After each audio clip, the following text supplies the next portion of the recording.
পয়লা বৈশাখ চলে এসছে, আর মোবাইল দিয়ে এমন সুন্দর ফটো বানাতে চান, তাহলে খুব সহজে মোবাইল দিয়ে আপনিও এমন ফটো বানাতে পারবেন।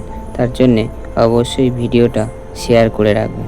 চলুন তাহলে কিভাবে মোবাইল দিয়ে এমন ফটো বানাবেন আপনাদেরকে দেখিয়ে দিচ্ছি।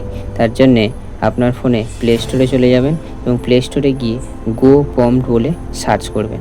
সার্চ করার পর অ্যাপসটা ইনস্টল করে নেবেন এবং ওপেন করে নেবেন। ওপেন করার পর দেখবেন এখানে 2 নম্বর অপশান ডেলি বলে একটা অপশান আছে, এবং ওখানে গিয়ে দেখবেন এই প্রম্পটটা পেয়ে যাবেন।